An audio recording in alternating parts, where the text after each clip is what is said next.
Da oltre 50 anni vi facciamo viaggiare nel mondo. Totaviaggi è garanzia di competenza e trasparenza per una vacanza indimenticabile.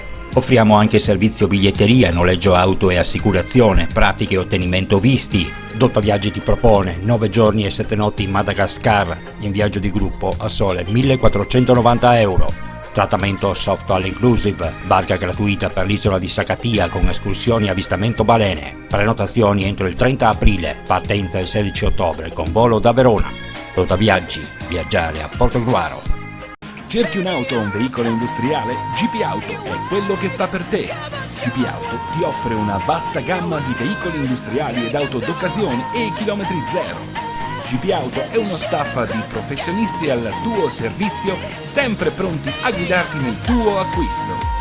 GP Auto a Villotta di Chionsi in provincia di Pordenone, uscita autostradale A28, telefono 0434 630 560. Passa da noi, passa da GP Auto. Assinvest, da sempre al vostro fianco. Sono Leonardo Moretto, rappresento Assinvest a Portogruaro, lavoriamo nel settore delle assicurazioni e degli investimenti. Lo facciamo attraverso canali diretti, attraverso l'e-commerce, attraverso sistemi di distribuzione innovativi. Applichiamo mensilizzazione a tutti i nostri contratti in maniera gratuita. Abbiamo particolare attenzione nei confronti delle imprese artigiane, distribuiamo prodotti finanziari e prestiti personali grazie alle partnership nazionali che abbiamo creato. Assinvest ci trovi in via Vivaldi numero 3 a Portogruaro, telefono 0421 27 3258.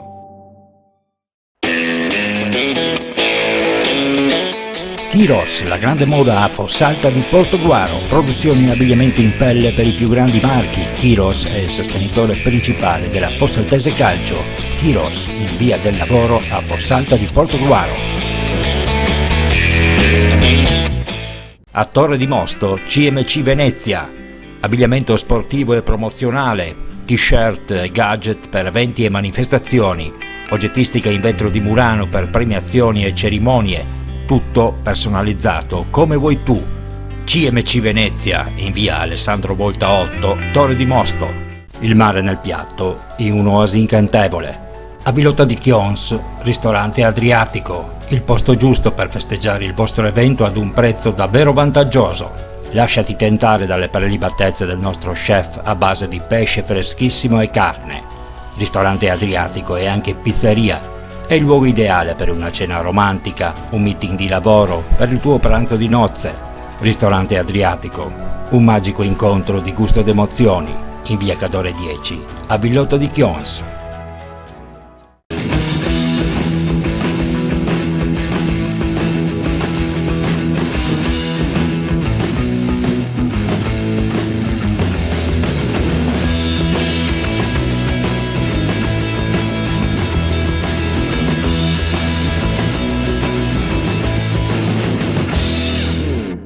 In questo numero parleremo di basket. In Serie C Gold Caorle è eliminato, la finale playoff sarà tra Oderzo e Jesolo.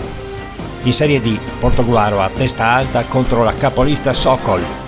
Nel volley vittoria inutile per la pallavolo Portogruaro. In Serie B lo ZR Impianti biancoverdi alla seconda fase dei playoff. Parleremo anche di calcio ed in particolare dell'uscita di scena di Ciro Astarita del progetto Portogruaro. Le nostre telecamere a Pramaggiore per la quinta edizione dello Show Motors. Anche il basket ai titoli di coda. In Serie C Gold per la SMEC Caorle l'avventura è finita in semifinale playoff.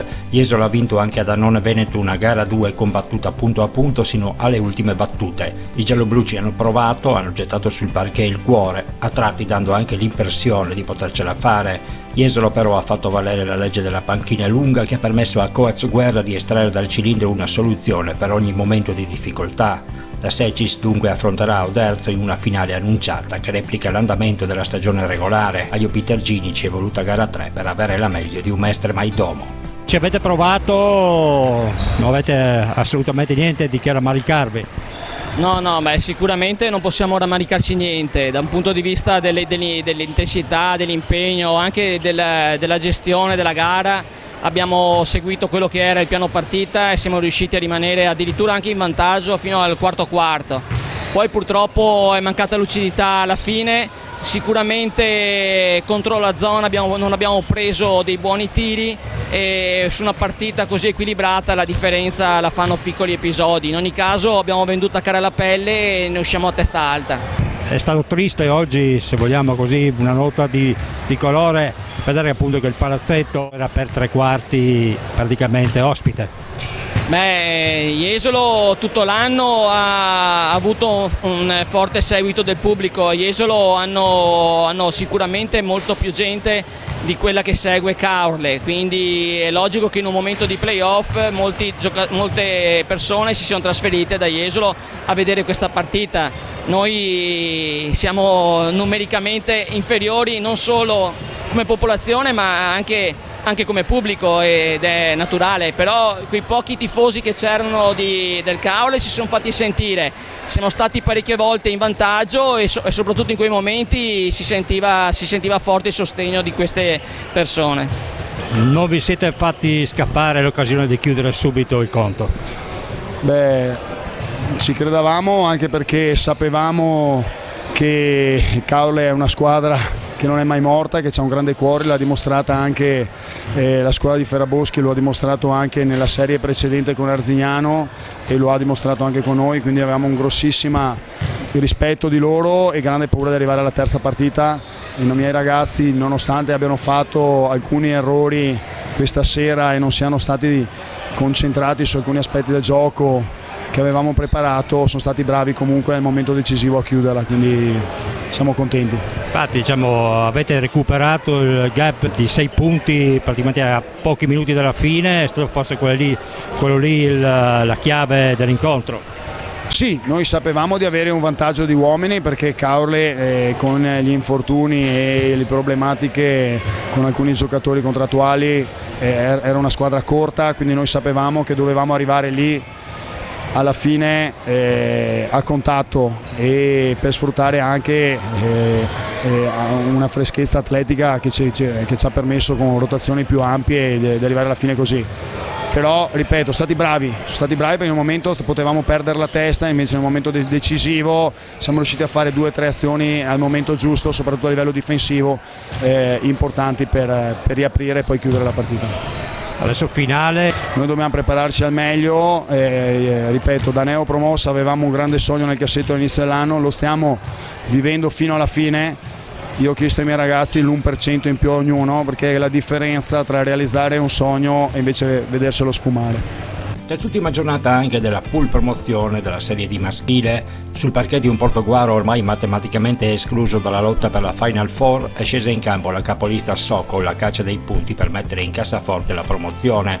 I granata portoguaresi partono meglio grazie a Marcon e Nosella e scavano un certo margine che permette loro di andare all'intervallo lungo avanti di +7 sul 39-32.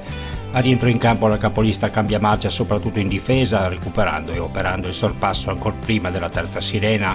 Nell'ultimo periodo la Sokol prende il largo respingendo anche i tentativi dell'indomito Labelli, l'ultimo portoguarese a mollare. Finisce 63-70 con i triestini ormai ad una sola vittoria dalla promozione in C-Silver. C'è scritta anche la Final Four con Sacile che vincendo 69-68 lo scontro diretto in casa del CUS Trieste ha messo una seria ipoteca sulla qualificazione. Colpo grosso della Polisportiva Concordia nello spareggio salvezza per restare in Serie B femminile. In gara 1 le biancorosse sono andate ad espugnare il parquet di Treviso ritrovando nel momento più delicato della stagione la verve dei giorni migliori che ha reso possibile il difficile compito di limitare i lunghi avversari, i quali nel precedente confronto di campionato erano stati un'autentica spina nel fianco. L'approccio non è stato dei migliori, tanto che a riposo lungo il tabellone segnava un 27-21, parziale che unito alla prestazione sino ad allora in colore non lasciava presagire nulla di buono. A rientro in campo invece le concordiesi hanno cambiato passo, recuperando il divario e operando il sorpasso proprio nell'ultimo periodo, quando hanno rifilato un devastante 10-21 che ha messo in ginocchio le trevigiane ormai in evidente debito d'ossigeno. Domenica gara 2 in riva all'Emene al Pala Valerio. Le biancorosse vogliono chiudere subito i conti, regalando alla società una salvezza che, considerando le difficoltà ad ogni tipo incontrate nel corso della stagione, avrebbe tutte le caratteristiche della grande impresa. In Serie B maschile di volley, l'ultima gara della stagione ha confermato le aspettative, con il tie break vinto dalla capolista Prata nello scontro diretto con la seconda della classe, il Bolzano, che ha permesso ad entrambe la qualificazione ai play-off. Ha salvato almeno l'onore il Bibbione Mare, che nella sfida tra ultime della classe ha regolato la Laguna Volley per 3-0, evitando così l'opta di chiudere l'ultimo posto. Niente da fare invece in C maschile per la pallavolo Portogruaro. Nel ritorno della finale play-off è arrivata una vittoria in trasferta per 3-1 contro lo ZR Impianti, che comunque aveva già messo il cassaforte la Serie B nel match d'andata al Pala Lovisa, dove era passato per 3-0. Biancoverdi adesso costretti alla seconda fase dei play-off contro un avversario ancora da definire. In D femminile invece Portogruaro si è inchinata per 3-0 davanti a un Cus Venezia oltremodo motivato, in quanto alle prese col match decisivo per garantirsi i play-off. Portoguaresi invece senza alcun tipo di pretese dopo aver conquistato la salvezza con largo anticipo, traguardo che ha permesso di gettare sin d'ora le basi per una prossima stagione d'ulteriore consolidamento. In prima divisione netto successo della Pallavolo Concordia sul non facile campo del Data Service, un 3-0 che permette di guardare con maggior fiducia all'epilogo di un campionato che le biancorosse non sono state capaci di chiudere anzitempo, pur avendo avuto molteplici possibilità. Adesso il destino delle concordiesi è direttamente legato al risultato delle dirette rivali del Clodia. Sabato sera sarà promozione se le clodiensi perderanno almeno un set con la già promossa capolista Bissuola. Il weekend del calcio è stato interlocutorio, con i play-off e i play-out che andranno in scena a partire da domenica. L'interesse era solo per l'ultima giornata della Serie D ed in particolare per quel che riguarda la lotta per evitare i play-out. Gli ultimi 90 minuti sono stati fatali alle due pordenonesi, in particolar modo al Cordenons di mister Massimo Bianchi e in quel di Calvino Ale. In un drammatico scontro diretto ha alzato bandiera bianca rimediando una sconfitta per 2-0. Altamai invece a poco è servita la vittoria sul campo d'Arsego. Le due pordenonesi adesso se la vedranno in un altrettanto drammatico derby play-out. L'inevitabile retrocessione di una friulana apre nuovi spiragli in ottica play-off per il Portogruaro, che domenica prossima affronterà al Mecchia la Robeganese per conquistarsi un posto in finale e sperare conseguentemente del ripescaggio in eccellenza. Intanto dal futuro del Portogruaro si è defilato Ciro Astarita. Quello che avrebbe dovuto essere il nuovo presidente del club Granata non vede in riva all'Emene quella società forte in grado di assumersi l'onere di portare nuovamente in alto il calcio portoguarese. Astarita ha chiarito tutto ai nostri microfoni, parlando anche di Fossaltese. Allora, intanto volevo appunto confermare le mie dimissioni che avevo già dato a termine nel giugno 2016 dalla Fossaltese, in quanto appunto si è chiuso un progetto, un percorso durato 14 anni, e già un anno fa appunto avevo detto al direttivo che a fine dell'annata calcistica avrei chiuso con la Fossaltese. Adesso insieme al direttivo stiamo lavorando affinché appunto il calcio, il livello del calcio che abbiamo portato a Fossalta possa continuare. Mentre per quanto riguarda l'ipotesi che si stava maturando, perché sia io che il direttore Tamai Flavio entrassero nel Portogruaro, dopo un paio di colloqui avuti e la richiesta avuta sia da Antonio Tarlà, il presidente, che da Giorgio Furlanis, la loro richiesta era appunto quella di entrare a far parte del direttivo del Portogruaro Calcio e di entrarci in una certa maniera. La cosa appunto sembrava andare per il verso giusto, ma diciamo negli ultimi giorni Tarlà mi ha espresso alcune diciamo così perplessità da parte di alcuni dirigenti, e quindi ritengo che non ci siano i presupposti per creare una società forte a Portogruaro, e quindi personalmente faccio un passo indietro e auguro il meglio al Portogruaro Calcio. Questo tuo passo indietro praticamente potrebbe cambiare qualcosa anche a livello di Fossaltese? No, perché appunto le due cose sono distinte. Il progetto Fossalte è a prescindere, è chiuso, quindi non sono le due cose non sono collegate. Quindi a Fossalta, ripeto, lavoreremo in questi giorni per dare continuità, per trovare un gruppo di dirigenti che possa poi decidere come portare avanti la Fossaltese. Quindi diciamo il mio futuro a Fossalta non è che dipende, non è mai dipeso dalla decisione di se noi entrassimo o non entrassimo nel direttivo del Portogallo Calcio. Saremo per un anno tranquilli, che non fa male, voglio dire, ripeto, senza nessun tipo di polemica e quant'altro.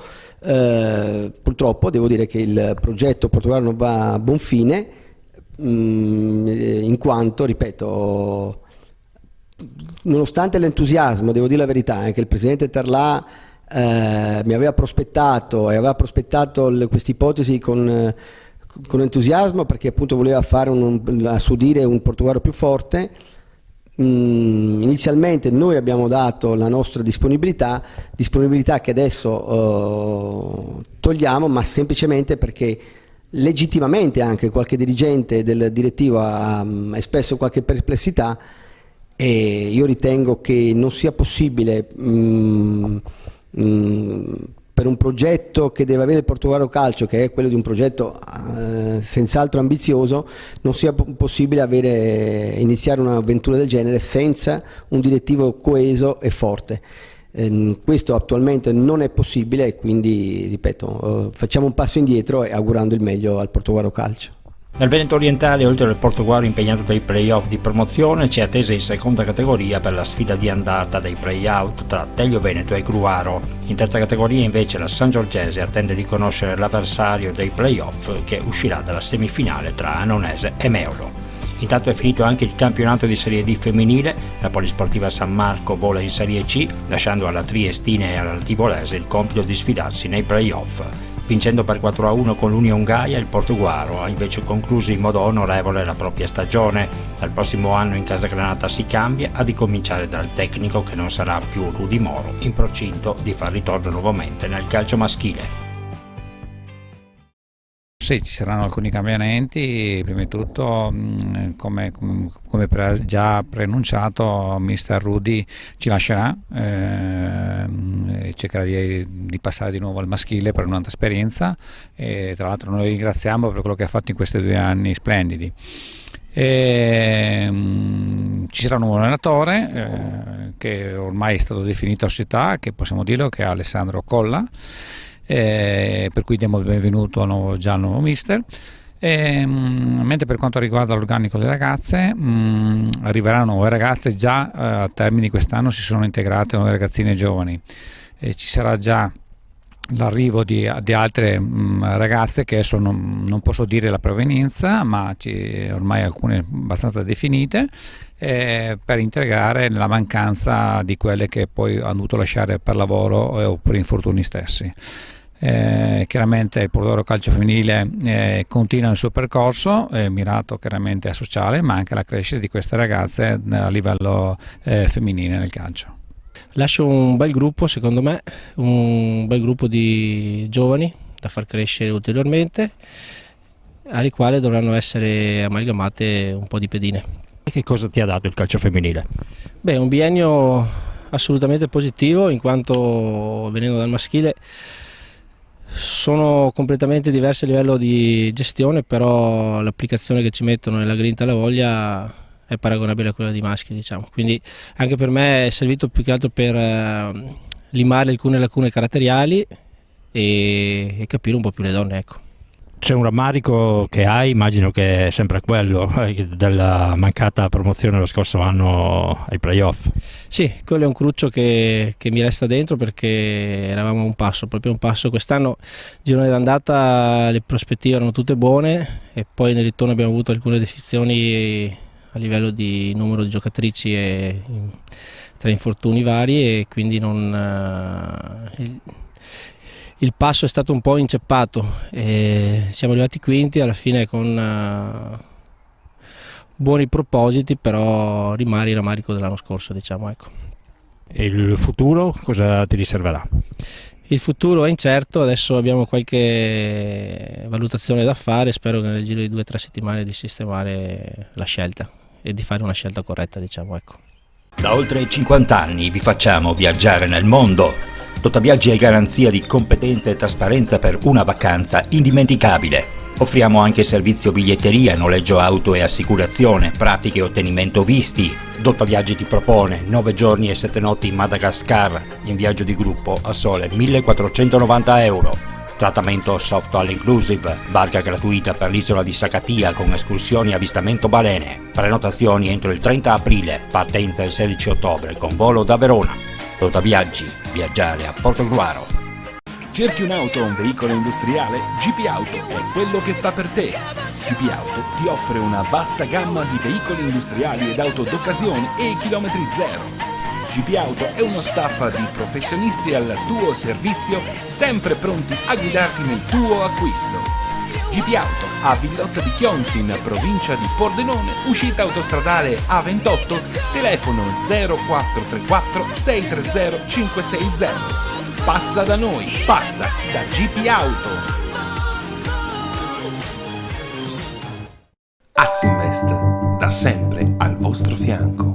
Sono Leonardo Moretto, rappresento Assinvest a Portogruaro, lavoriamo nel settore delle assicurazioni e degli investimenti. Lo facciamo attraverso canali diretti, attraverso l'e-commerce, attraverso sistemi di distribuzione innovativi. Applichiamo mensilizzazione a tutti i nostri contratti in maniera gratuita. Abbiamo particolare attenzione nei confronti delle imprese artigiane, distribuiamo prodotti finanziari e prestiti personali grazie alle partnership nazionali che abbiamo creato. Assinvest ci trovi in via Vivaldi numero 3 a Portogruaro, telefono 0421 27 3258.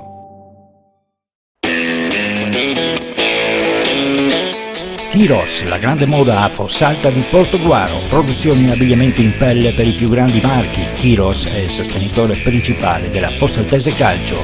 Kiros, in via del Lavoro a Fossalta di Portogruaro.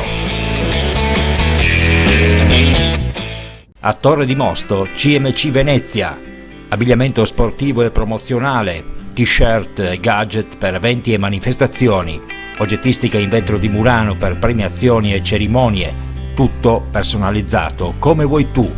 CMC Venezia, in via Alessandro Volta 8, Torre di Mosto. Il mare nel piatto, in un'oasi incantevole. A Villotta di Chions, ristorante Adriatico, il posto giusto per festeggiare il vostro evento ad un prezzo davvero vantaggioso. Lasciati tentare dalle prelibatezze del nostro chef a base di pesce freschissimo e carne. Ristorante Adriatico e anche pizzeria. È il luogo ideale per una cena romantica, un meeting di lavoro, per il tuo pranzo di nozze. Ristorante Adriatico, un magico incontro di gusto ed emozioni, in via Cadore 10, a Villotta di Chions. Per il quinto anno consecutivo Show Motors ha visto il suo svolgimento a Pramaggiore. I motori sono ritornati a rombare in centro storico lungo l'ormai tradizionale circuito cittadino. Il tutto possibile grazie all'organizzazione della scuderia TRC Racing di Noventa di Piave e dal pilota locale Fabio Nosella. Un Formula Driver inserito nel Trofeo Triveneto WISP e nel Master Driver Triveneto, con 60 piloti iscritti, 49 poi presentatisi regolarmente al via, in una giornata baciata dal sole che sin dalle prove di qualificazione del mattino ha visto confluire il grande pubblico lungo i 700 metri del tracciato che i driver hanno percorso per 5 tornate. Vi è stata battaglia, ma con i favoriti che comunque alla fine hanno rispettato i pronostici sin dalla prima sessione di prove, guidando non solo col piede pesante, ma anche con grande circospezione per non incorrere nelle penalità sempre in agguato ad ogni postazione. Il percorso era piuttosto corto, però bellissimo e pieno di abilità. Queste non sono gare di velocità, però soprattutto di abilità, perché ci sono le penalità, diverse postazioni di penalità, e appena hai preso una penalità ti sei mangiato la gara. A te è andato tutto bene? Per fortuna oggi è andato tutto bene, è già anche la seconda volta che vincio qui questo circuito di Pramaggiore. Ospiti nel paddock alcuni dei protagonisti della vita amministrativa cittadina, oltre ad autorità varie che nell'arco della giornata hanno potuto provare anche il brivido della velocità.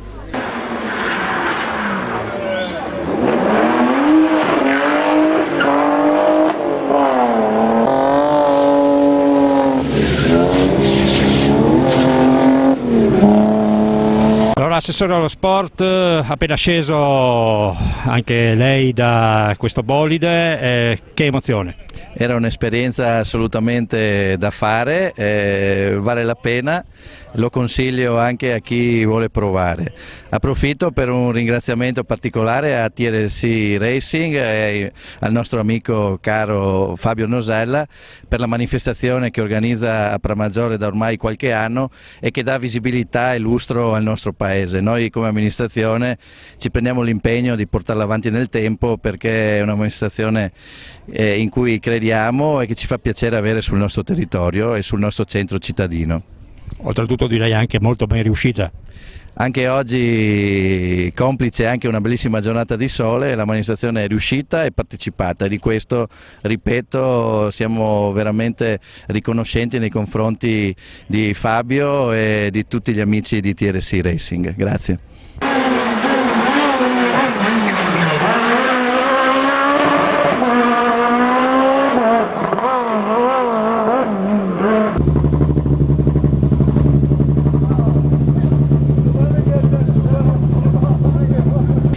La sensazione appunto è divertente, adrenalina, uno come me che ha passione anche per queste cose ci si diverte, chiaramente sempre una, come si dice, una fase iniziale che è l'approccio iniziale, poi uno insomma ci si diverte, ecco. Fabio è un amico e anche un ottimo pilota, quindi ci si diverte, si è in sicurezza soprattutto. Pramaggiore su queste cose riesce sempre bene, c'è la passione. Ci sono, ho sentito, 49 concorrenti, quindi la manifestazione è sicuramente riuscita. Diciamo che il Signore ha dato una mano non facendo venire la pioggia, una bella giornata, anche non molto calda, insomma meglio di così direi che adesso è difficile.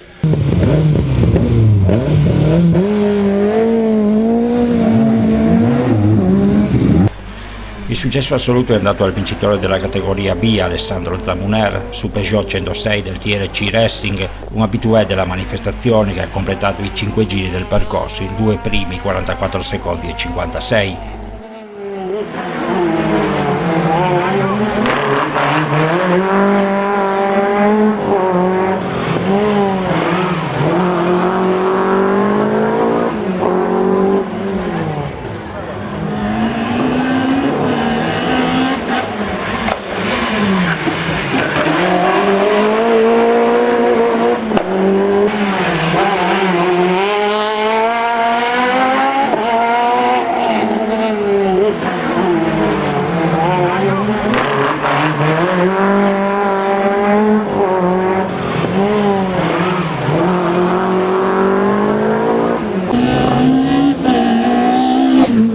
Nella classifica del Trofeo Veneto il pilota di Musile dopo 4 prove comanda con 28 punti, 10 in più di Rosario Panariello del team Colonna, classificatosi nella prova di Pramaggiore solamente al 4º posto. Allora, Alessandro Zamuner, vincitore categoria B, poi tu sei anche un abitué ormai di Pramaggiore. Diciamo di sì, che Pramaggiore, per quanto sia una gara che molti considerano stupida perché è corta quello che è, ma è il pubblico, la rende sempre bellissima, è sempre bello correre comunque in mezzo a case, perché comunque ricorda sempre una gara a livello realistico. Pramaggiore ha sempre il suo fascino, che ci sia bello, che ci sia pioggia come l'anno scorso, oggi il tempo ci ha dato una mano, il pubblico è bellissimo, gara super, contentissimo e un grandissimo in bocca al lupo anche per i miei avversari, che anche ci sono molti avversari che quest'anno dovranno correre e sono tutti quanti alle prime armi, ma nel futuro avremo molte belle soddisfazioni. Senti, allora i tuoi prossimi impegni, come sta andando la stagione? La stagione molto bene, diciamo, stiamo correndo, adesso sto sviluppando una macchina che comunque è la 4ª uscita che fa, e aver vinto oggi in un tracciato comunque così difficile ha sempre soddisfazioni. La macchina è molto difficile da usare, però quando la conosci va come un proiettile, quindi super.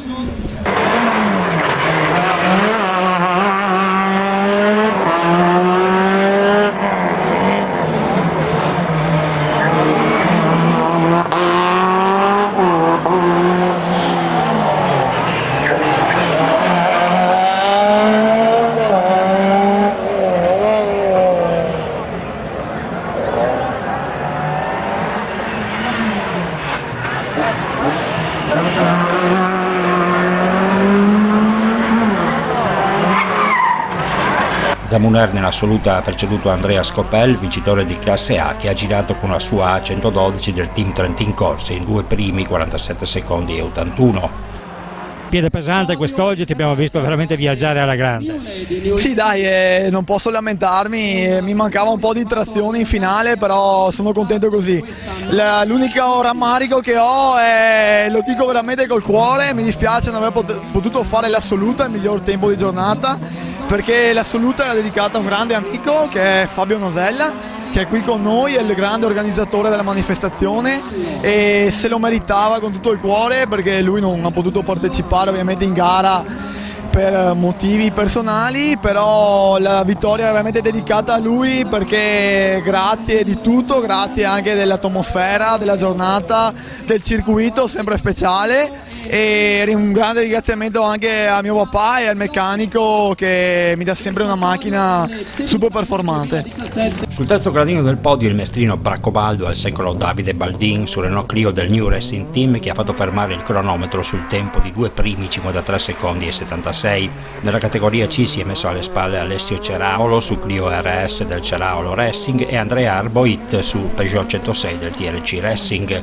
Allora, team New Racing Team, corriamo per divertirci e basta, insomma oggi è andata bene, siamo divertiti, complimenti all'organizzatore, è stato bellissimo, giornata fantastica e grazie a tutti insomma. Per quanto riguarda le altre categorie, nella SA ha vinto Alberto Ziglio su Peugeot 106 del TRC Racing. Il pordenonese Federico Alberti su Citroën Saxo del Team Colonna si è imposto nella SB, mentre nella SC ha prevalso Egidio Sutto su Peugeot 106 del TRC Racing. La categoria Rally è stata invece ad appannaggio di Francesco Destro su Renault Clio del Funny Team, quella Sport di Mattias Lodi su Peugeot 106 Proto del TRC Racing. Stefano Franchetti ha invece regolato tutti nella 1000. E nutrita è stata anche la partecipazione al femminile. Nel trofeo Lady la vittoria è andata alla triestina Amy Koslevaz su Citroën Saxo del TRC Trieste, davanti ad Alessia Lorgio su Peugeot 106, sempre del TRC Trieste. È stata faticosissima, però la soddisfazione è tanta. Molto faticosa, molto tecnica, soprattutto con questo caldo, però alla fin fine ce l'abbiamo fatta. Ecco, una passione vostra per i motori che arriva da dove? Ma da quando abbiamo scoperto questo mondo e ci hanno dato la possibilità di provare, ci riesce e noi ci divertiamo. Anche io ho scoperto da poco, da prima con mio padre, insomma è un po' da quando sono tanto giovane. Siete un po' anche agli inizi, che obiettivi avete e cosa vi proponete per il futuro? Ma intanto di ancora imparare e migliorare, perché c'è sempre qualcosa di nuovo, si cambia magari la macchina e quindi è una continua scuola e andare avanti e imparare. C'è ancora tanto da imparare, siamo ancora agli inizi, sarebbe bello riuscire a controllare l'auto in qualsiasi situazione. Oggi ci è andata bene che c'era bel tempo, ma magari con la pioggia era diverso. E al termine della giornata per tutti i drivers è arrivata la competizione più ardua, vale a dire un giro in giostra nell'adiacente Luna Park, dove nonostante l'impegno profuso nessuno è riuscito a superare. Un attimo che si fermano, non vi investo. Ecco, arrivati.